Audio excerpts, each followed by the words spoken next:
अब हम लोग पढ़ेंगे स्वदेशी आंदोलन के बारे में। ठीक है, तो यहाँ देखिए, सबसे पहले ब्रिटिश पार्लियामेंट में अगर आपसे पूछा जाए बंगाल विभाजन की घोषणा कब हुई थी, सबसे पहले, वो भी कहाँ पूछ रहा है, ब्रिटिश पार्लियामेंट में 1903 में। लेकिन इन तीनों डेट का भी अपना इम्पोर्टेंस है। बंगाल विभाजन की घोषणा हुई थी 19 जनवरी 1905 को, और बंगाल विभाजन के विरोध में आंदोलन हो गया, स्वदेशी आंदोलन या बंग विरोधी आंदोलन, 7 अगस्त 1905 को। षोडश महाजनपद में बंगाल विभाजन लागू हो गया 16 अक्टूबर 1905 को। ठीक है, फिर आपसे अगर पूछा जाए बंगाल विभाजन के समय सचिव कौन था, भारत सचिव, तो देखो रिजले कौन था, तो रिजले था आपको ये राज्य सचिव। ठीक है, और बॉड्रिक जो था यही था भारत सचिव। ब्लूमफील्ड कौन था, तो ब्लूमफील्ड था ये, जब बंगाल विभाजन हो जाएगा तो जो पूर्वी बंगाल बनेगा उसका लेफ्टिनेंट गवर्नर था, और ये पश्चिमी बंगाल या फिर शेष बंगाल का लेफ्टिनेंट गवर्नर था, एंड्रू फ्रेजर। ऐसे याद करा थे LG। और फिर यहाँ देखो, आपसे पूछा जाए कि राष्ट्रीय शिक्षा योजना जो है 1889 में कांग्रेस के चौथे अधिवेशन के समय 1889 में राष्ट्रीय शिक्षा योजना किसके द्वारा तैयार किया गया, राखल दास बनर्जी? नहीं, ये राष्ट्रीय शिक्षा परिषद जो बना था 1906 में, उसका अध्यक्ष था रविन्द्रनाथ टैगोर? नहीं, सचिंद्र चंद्र मुखर्जी, सतीश चंद्र मुखर्जी, इसने तैयार किया था राष्ट्रीय शिक्षा योजना 1899 में, सतीश चंद्र मुखर्जी ने। ठीक है, फिर से यहाँ पे अगला क्वेश्चन है कि कौन सा नेता स्वदेशी आंदोलन से नहीं जुड़ा था, अश्विनी कुमार दत्त जुड़ा था? हाँ, जुड़ा था। ये स्वदेश बांधव समिति चलाए थे। विरसाल में अब्दुल रसूल के साथ मिलकर विरसाल में मुस्लिम किसानों का साथ दिया। हैदर अली लाजा ये आपको दिल्ली में थे। राजगोपालाचारी जुड़े थे? नहीं, इसके जगह जुड़े थे चिदम्बरम पिल्लई महाराष्ट्र से। केकेतर जुड़े थे? हाँ, केकेतर लाला लाजपत राय और अजीत सिंह, ये लोग पंजाब से जुड़े थे। स्वामी सरदानंद, हाँ, ये दिल्ली से थे।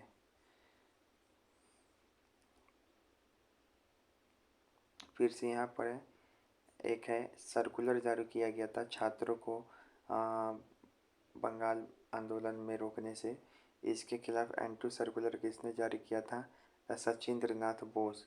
यहाँ पे जो ऊपर है इस जो राष्ट्रीय शिक्षा परिषद वाला, इसका नाम है सतीश चंद्र मुखर्जी, नीचे वाला है सचिंद्र नाथ बोस। ठीक है, फिर से यहाँ पे पूछ रहा है दूसरा दिल्ली दरबार में किस रानी का नाम जुड़ता है, तो दिल्ली दरबार में रानी का भी नाम पूछा जाता है। पहले में था विक्टोरिया, दूसरा में था अलेक्जेंड्रिया, तीसरा में था विलियम मैरी। विक्टोरिया, अलेक्जेंड्रिया, फिर मैरी, तो दूसरा दिल्ली दरबार में अलेक्जेंड्रिया थी। फिर पूछा जाता है कि बंगाल आंदोलन के दौरान स्टीम नेविगेशन कंपनी का स्थापना किसने किया था, तो स्टीम नेविगेशन कंपनी का स्थापना चिदम्बरम पिल्लई ने किया था, पीसी राव ने नहीं। पीसी राव ने बंगाल केमिकल्स का स्थापना किया था। ठीक है, फिर यहाँ पे दूसरा सवाल हुआ पहला व्यक्ति कौन था जिसने स्वदेशी आंदोलन की विचारधारा का वकालत किया था, तो वो था भोला नाथ चंद्र। ठीक है, फिर से यहाँ पर है कराइकल परिपत्र यानी कि सर्कुलर के बारे में, तो इसमें जो है मजिस्ट्रेट और कलेक्टर को निर्देश दिया गया था कि वो छात्रों को आंदोलन में शामिल होने से रोकें। इसमें जो है बोला गया था राष्ट्रवादियों को वर्चस्व वाले संस्था से कि उनका जो शामिल हो रहा है उनका अनुदान छात्रवृत्ति वापस ले जाने की धमकी दिया था। लेकिन सतीश चंद्र मुखर्जी नहीं, ये सचिंद्र बोस द्वारा, यहाँ पे ये चीज़ स्टेटमेंट गलत है, इस स्टेटमेंट में ये बात गलत है। सचिंद्र बोस जो है उसके द्वारा सरकारी आदेशों के बाद जो भी निष्कासित छात्र है उसको शिक्षा प्रदान करने के लिए विरोधी परिपत्र सोसाइटी का स्थापना की गई। तो एंटी सर्कुलर किसके द्वारा स्थापित किया गया था, तो सचिंद्र नाथ बोस के द्वारा। बाकी ये दोनों स्टेटमेंट सही है। दिल्ली दरबार देख लो, 3 दिल्ली दरबार लगा। पहला लगा था 1877 में, दूसरा लगा था ये बंगाल विभाजन से पहले 1903 में, और तीसरा लगा था 1911 में। पहला दिल्ली दरबार में कौन आया था? तो रानी विक्टोरिया आई थी लॉर्ड लिटन के समय। इसी समय दिल्ली दरबार में जिसको गणेश वासुदेव जोशी खादी वस्त्र पहन के शामिल हुए थे। गणेश वासुदेव जोशी के बारे में याद रखेंगे, इनको सार्वजनिक काका बोलते हैं। दूसरा दिल्ली दरबार के समय एडवर्ड सप्तम और महारानी अलेक्जेंड्रिया, इनका नाम था आना था, लेकिन इनके जगह पे ड्यूक ऑफ कनाट आया। ये उपस्थित नहीं हुई अलेक्जेंड्रिया, और एडवर्ड सप्तम इसकी जगह पे ड्यूक ऑफ कनाट आया। एक कर्जन के समय हुआ था। इसमें कन्फ्यूजन होता है कि कब हुआ था, तो देखो 1903 में हुआ था। 3 का तिगरा काम बिगड़ा, बंगाल विभाजन से पहले हुआ था, और एक बंगाल विभाजन के बाद हुआ। बंगाल विभाजन को रद्द करने के लिए इसमें था जॉर्ज पंचम और विलियम मैरी। जॉर्ज पंचम और विलियम मैरी, ये पॉइंट इम्पोर्टेंट है। यह एकमात्र दिल्ली दरबार था जिसमें ब्रिटेन का सम्राट भी आया था। क्यों? तो देखो, पहले वाले में तो सिर्फ रानी विक्टोरिया आई, दूसरे वाले में तुमको मैरी, ये अलेक्जेंड्रा और एडवर्ड सप्तम को बुलाया गया था, लेकिन ये दोनों उपस्थित नहीं रहा। इसकी जगह पे ड्यूक ऑफ कर्नाट आया। तीसरे बारे में मैरी और तुमको जॉर्ज पंचम को बुलाया गया, तो जॉर्ज पंचम भी आया, मैरी भी आई। तो इसी कारण बोला जाता है ये एकमात्र दिल्ली दरबार है जिसमें ब्रिटेन के सम्राट आए थे। फिर 12 दिसंबर 1911 को क्या हुआ? अरुणडेल समिति है, उसकी सिफारिश के आधार पर बंगाल विभाजन को रद्द कर दिया गया और दिल्ली की जगह कोलकाता को राजधानी बनाने की घोषणा की गई 12 दिसंबर 1911 को। और फाइनली 1 अप्रैल 1912 को दिल्ली राजधानी बन गई, और असम, उड़ीसा और बिहार को बंगाल से फाइनली ऑफिशियल तौर पे अलग कर दिया गया, और असम को सिलहट में शामिल किया गया। 2 डेट है, 12 दिसंबर 1911 और 1 अप्रैल 1912। इस समय घोषणा हुई थी और इस समय फाइनली बन गया था। इस समय घोषणा, इस समय फाइनली बन गया। टीआरडी में सवाल बहुत बार पूछा हुआ इससे, इसी कारण बता दिए। फिर यहाँ पर असम के बारे में, तो असम के बारे में याद रखना है कि 1874 में असम को बंगाल से अलग किया गया था। फिर 1905 में इसको पूर्वी बंगाल में शामिल कर दिया गया। फिर 1911 में पुनः इसको पूर्वी बंगाल से अलग कर दिया गया, और 1912 में असम पुनः एक अलग राज्य बन गया। तो यहाँ पर कौन सा स्टेटमेंट सही है? तो असम प्रांत का निर्माण वर्ष 1911 में हुआ था, बिल्कुल सही है। असम को 1874 में अंतर्गत जिले बंगाल के लेफ्टिनेंट गवर्नर से पृथक कर दिया गया था और चीफ कमिश्नर के अधीन स्वतंत्र प्रशासन के रूप में स्थापित किया गया था, बिल्कुल सही है। बंगाल विभाजन की घोषणा कब हुई थी? तो घोषणा हुई थी 19 जुलाई को। इस दिन बंगाल विरोधी आंदोलन शुरू हो गया, और इस दिन बंगाल विभाजन क्या हो गया? प्रभावी हो गया था 16 अक्टूबर को।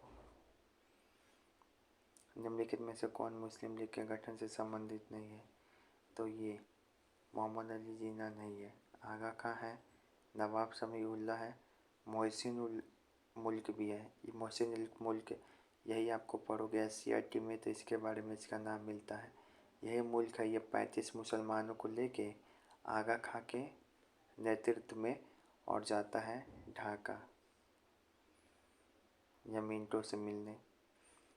1877 में वायसराय लिटन डैश को भारत की महारानी के रूप में स्वीकार करने के दरबार का आयोजन किया।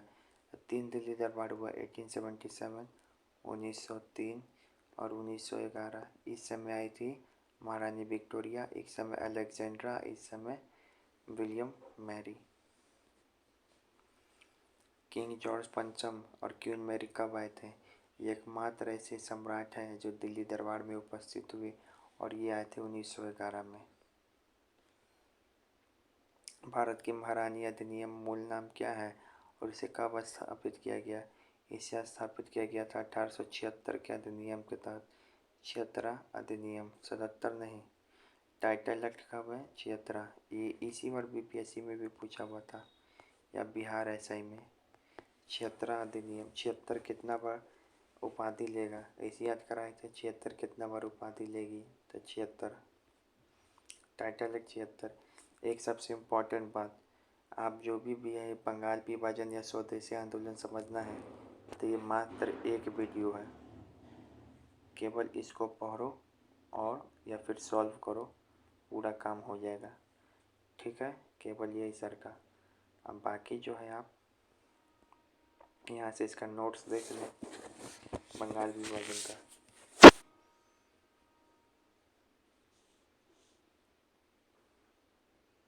5 करोड़ 3 करोड़ जनसंख्या,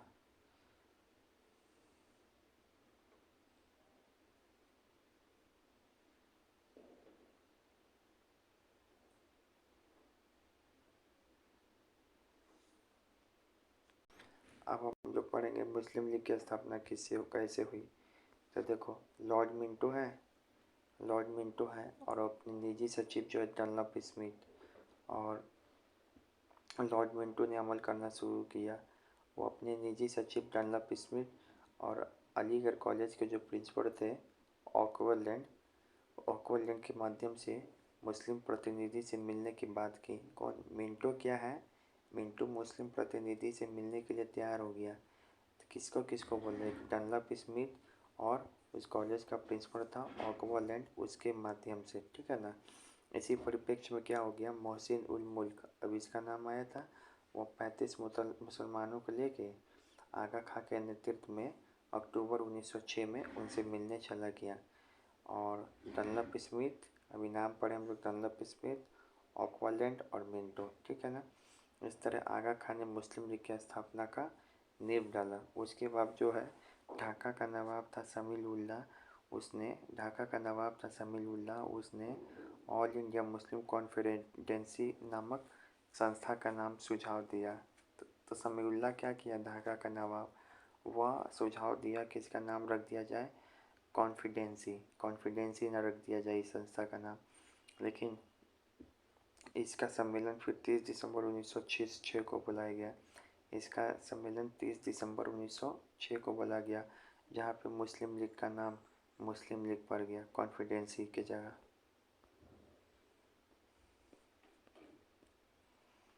तो यहाँ पे यही है, देखो 1906 में क्या हो गया कि ढाका का नवाब जो था समील उल्लाह, वह क्या किया 1906 में कॉन्फिडेंसी रख दिया नाम।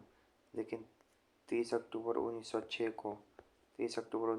को कॉन्फिडेंसी का नाम क्या बदल के रखा गया, मुस्लिम लीग, 30 दिसंबर 1906 को। ठीक है, मुस्लिम लीग का स्थापना हो गया फाइनली। पूछा जाए कब हुआ था मुस्लिम लीग का स्थापना, तो 1906। कब? पूरा था 30 अक्टूबर 1906। और प्रथम इसके अध्यक्ष कौन है, तो वकार उल मुल्क। और इसके पहले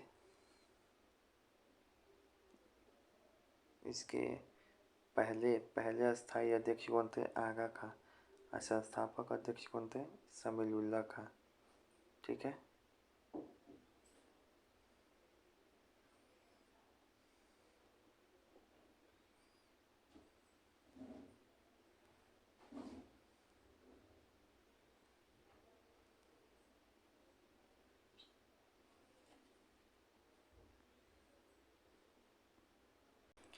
अगर एग्जाम में नाम आए आपको मुस्लिम लीग के संस्थापक को चुनने से, तो पहले चुनोगे किसको, समील उल्लाह खां को। सेकंड में नाम सुनोगे किसको, आगा खां को। तीसरा में नाम किसको चुनोगे, मोहसिन उल मुल्क को। पहले समील उल्लाह खां, आगा खां, मोहसिन उल मुल्क। ठीक है। 1908 में जो मुस्लिम लीग का अमृतसर में अधिवेशन हुआ था, उसी में पृथक निर्वाचन का मांग उठाया गया। अब फाइनली मॉडल मिंटो सुधार अधिनियम से 1909 में यह बात स्वीकार किया गया। अच्छा, नेहरू कैसे गलियाता है 1909 के अधिनियम को, तो मुसलमानों के इर्द गिर्द राजनीति की एक बाढ़ दी गई, जो शेष भारत से अलग कर दिया गया। मुसलमानों के इर्द गिर्द राजनीति की एक बाढ़ सी आ गई, जो शेष भारत को अलग कर दिया। इस तरीके से 1909 के अधिनियम को नेहरू गड़ियाता है। कृषक प्रजा पार्टी की स्थापना किसने किया था, फजलुल हक। कब किया था, 1930 में। कैसे याद रखेंगे, तो 30 में फिक्स हो गया, 30 में फिक्स हो गया। अब फजलुल हक लब लब ना करे, 30 में काम फिक्स हो गया। अब फजलुल हक लब लब ना करे। फिर से यहाँ पे जस्टिस पार्टी के बारे में कौन सा गठन के सही है, तो जस्टिस पार्टी है ना 1920 के चुनाव का बहिष्कार की मांग का समर्थन किया नहीं, वो चुनाव लड़ना चाह रहा था जस्टिस पार्टी। जस्टिस पार्टी के बारे में ये भी बता दें कि साइमन कमीशन का भी स्वागत में था ये। फिर से यहाँ पर है कि किस राजनीतिक संघ ने जस्टिस पार्टी का नाम से जाना जाता है, तो जस्टिस पार्टी को जाना जाता साउथ इंडियन पीपुल एसोसिएशन से भी। ठीक है, इसका स्थापना हुआ था लखनऊ अधिवेशन के समय 1916 में। लखनऊ अधिवेशन के समय 1916 में इसे जोरावर्ती नायर, सीपी मुदलियार, थायर मूल, रियस थिरगिरी ऐसे कुछ कर के नाम है। फिर से who was elected as the president of justice party, था रामास्वामी नायकर, रामास्वामी नायकर। फिर से यहाँ पर है where was the justice party की स्टार्टेड, था तमिलनाडु में जस्टिस पार्टी स्टार्टेड हुआ। फिर से यहाँ पर है 1914 में भारतीय पैदल सेना में 3/4 सिपाही किस क्षेत्र के थे, तब पंजाब, नेपाल और उत्तर पश्चिमी सीमा प्रांत के थे। फिर से यहाँ पे है cooperative responsive cooperation party, responsive cooperation party, responsive cooperation party में किसका किसका नाम जुड़ता है, तो ये बनाया गया था स्वराज पार्टी के खिलाफ, तो मदन मोहन मालवीय, बीएस मुंजे, केलकर, इन लोग का नाम जुड़ता है। रिस्पॉन्सिव कॉरपोरेशन पार्टी, देखो रिस्पॉन्सिव कोऑपरेशन पार्टी ये बनाया गया था स्वराज पार्टी के खिलाफ। हिंदू के लिए देखते केलकर का नाम जुड़ेगा, मदन मोहन मालवीय, बीएस मुंजे, लोकनायक एनी और लाला लाजपत राय, इन लोग का नाम जुड़ता है। फिर से पंजाब में भूमि सुधारी के हितों का प्रतिनिधित्व करने वाली एकमात्र संस्था यूनियनिस्ट पार्टी थी, बिल्कुल सही है। यह भारत का विभाजन, भारत और पाकिस्तान करने के विचार के विरुद्ध थी, बिल्कुल सही है। यूनियनिस्ट पार्टी पंजाब में था, यूनियनिस्ट पार्टी पंजाब में था। कब बना था, स्वराज पार्टी के समय 1913 में। अभी जस्टिस पार्टी कब बना था, तमिलनाडु में। कब बना था, तो ये 1916 में बना था। इसमें कौन है, फजल हुसैन, चौधरी लालचंद, छोटू राम, चौधरी लालचंद, छोटू राम, फजल हुसैन। भारत फिर से 1928 में भारतीय स्वतंत्रता लीग के अध्यक्ष कौन थे, श्रीनिवास अयंकर थे। 1929 नहीं 1928। भारतीय परिसीमन, अंग्रेजों ने परिसीमन कानून क्यों पारित किया गया, जिसमें कहा गया कि साहूकारों और रैयतों के बीच हस्तांतरित ऋण बॉन्ड की वैधता केवल 3 वर्ष रहेगी, तो इसमें से कोई ऑप्शन सही नहीं। इसमें से ये बात कहा गया था कि इस कानून का उद्देश्य बहुत लंबे समय तक जो ब्याज संचित होता है उसको रोकना, किंतु ऋणदाता इस कानून को अपने पक्ष में घुमा के काम कर लिए थे। 3 साल तक था परिसीमन कानून। महात्मा गांधी के गुरु का नाम क्या है, तो देखो RGGG, रानाडे के गुरु, रानाडे के चेला थे गोखले, गोखले के चेला थे गांधी। भारतीय सरकार ने स्वतंत्रता अधिनियम कब पारित किया था, 18 जुलाई 1947 को। फिर से भारतीय कृषि के व्यवसायीकरण ने पूंजीपति वर्ग को ही लाभान्वित किया, लेकिन भारतीय कृषक वर्ग को नहीं। ये सब बात कौन बोल सकता है, रजनी पामडट भी बोल सकता है। मार्क्सवादी विचारधारा के थे, समाजवादी विचारधारा के लोग थे। इनका मानना था कि भारत को आज़ादी किसानों या मध्य वर्गों से मिली है, न कि पूंजीपतियों से। TRD में सवाल पूछा था। फिर से यहाँ पर है भारतीय इतिहास के प्रति मार्क्सवादी दृष्टिकोण के समर्थक कौन थे, और उन्होंने अपनी पुस्तक इंडिया टुडे लिखी थी, रजनी पामदत्त। महात्मा गांधी द्वारा असहयोग आंदोलन वापस लेने पर किस व्यक्ति द्वारा कहा गया खोदा पहाड़ निकला चुहिया, तो ये भी बोला गया था रजनी पामदत्त। रजनी बोली खोदा पहाड़ निकला चुहिया, रजनी पामदत्त बोला कि ही हटा। Who has written the book of social background of Indian nationalism, social background कौन लिखा, AR देसाई लिखा था। इंडियन सोशल सिस्टम नामक बुक कौन लिखा, Ram Ahuja. Indian social system है राम जी। फिर से इसमें से कौन गुजराती है और लंदन में प्रशिक्षित है, जिन्ना और गांधी दोनों गुजराती और लंदन में प्रशिक्षित है। दादा भाई जी के सचिव थे जिन्ना, दादा भाई जी के सचिव थे जिन्ना। 1913 में ये ज्वाइन किए मुस्लिम लीग और लीव कर दिए कांग्रेस को। 1916 में ये प्रेसिडेंट बने। आपको बता दें 1934 के बाद मुस्लिम लीग को पुनर्जीवित करने का ये प्रयास किए थे जिन्ना। फिर से ये जिन्ना के दोहरा सिद्धांत का विरोध कौन किया? एक तो खान अब्दुल गफ्फार खान, फिर से मौलाना आज़ाद और पंडित राम सुरसेर। मौलाना आज़ाद देखो टोपी पहने हुए हैं। बनर्जी बोला भाईचारा बना के रखो। तिलक बोले कि मुजफ्फरपुर और पूना दोनों घटना का उद्देश्य एक ही था। इससे विचारधारा, इससे तुलना की है। किसने सुझाव दिया था कि स्वराज के मुद्दे को असहयोग में शामिल कर दो? तब ब्रजकिशोर प्रसाद बोले थे कि जो स्वराज का मुद्दा है ना, इसमें असहयोग को भी शामिल कर दो। फिर से मुद्दे ये भारत छोड़ो आंदोलन के दौरान किस डीएम ने राजेंद्र बाबू को गिरफ्तार किया था? डब्ल्यू आर्चर ने गिरफ्तार किया था 8 अगस्त को। जनता सत्याग्रह कहाँ पर है? एमपी के जबलपुर में। ये 1923 के आसपास का बात है, लेकिन बाद में यह जनता सत्याग्रह का केंद्र नागपुर भी बन गया था।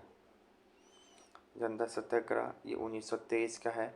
मध्य को जनता सत्याग्रह शुरू हुआ था मध्य प्रदेश के बिलासपुर से 1923 में, लेकिन बाद में नागपुर भी केंद्र बन गया। जनता सत्याग्रह के बनी जांच समिति का अध्यक्ष कौन था? हकीम अजमल खां। बिहार में जनता सत्याग्रह कौन चलाया? तो हरिदेव शहीद। जनता सत्याग्रह की शुरुआत सुंदरलाल किया, लेकिन बाद में इसमें पटेल भी जुड़ गया। ठीक है ना। सत्याग्रह जमनालाल बजाज भी किया। तो यही बात है, याद रहेगा। किसका नाम है? हकीम अजमल खां, ये जांच समिति के अध्यक्ष। बिहार में हरिदेव शहीद, फिर सुंदरलाल और सरदार पटेल। फिर से बैकुंठ शुक्ला क्या है? इसका जुड़ा सभी नया वैज्ञानिक आंदोलन HSRA से भी था। अब बैकुंठ शुक्ला को मारा कौन? तफरीनाथ घोष मारा, जो भगत सिंह। बैकुंठ शुक्ला को कौन मारा? बैकुंठ शुक्ला किसको मारा? तफरींद्रनाथ घोष को मारा, जो भगत सिंह के गवाही को फांसी दिया था। सोनपुर जेल में 1934 में गिरफ्तार होगा। इनका जन्म मुजफ्फरपुर जलालपुर गांव में हुआ था।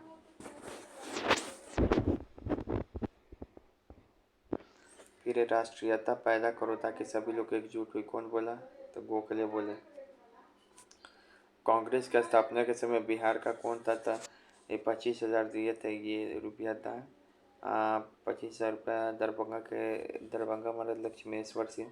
लेकिन कांग्रेस के सेकेंड सम्मेलन में कौन शामिल हुआ था? शालीग्राम और विशेश्वर प्रसाद, पूर्णेंदु नारायण गजाधर पूर्णेंदु शालीग्राम विशेश्वर। ये कांग्रेस के सेकेंड अधिवेशन में ऐसे बिहारी थे जो शामिल हुए थे। ठीक है। फिर से हम यहाँ के राजनीतिक संगठन के रूप में इकट्ठे हुए हैं ताकि हमारी राजनीतिक आकांक्षाओं अपने शासकों को अवगत करा सके। ये बात कौन बोला? अवगत करवा सके तो दादाजी बोला। गांधी जी ने कब बोला कि राजद्रोह मेरा धर्म हो गया? तो नमक सत्याग्रह के दौरान बोला था, कानून तोड़ के, कि अब राजद्रोह करना मेरा धर्म हो गया। चौड़ी चौड़ी घटना के परिणाम स्वरूप बंदी बनाए गए लोगों को किसने विधिक प्रतिरक्षा की? लीगल डिफेंस किसने दिया? तो लीगल डिफेंस CR दास ने दिया था। ठीक है ना। अरविंदो घोष को भी छुड़वाए थे। ठीक है ना। मदन मोहन मालवीय है, यूपी में किसान को जेल से छुड़ाए थे। अब इतना हो गया। अब ये सब क्या करो, स्क्रीनशॉट ले लो।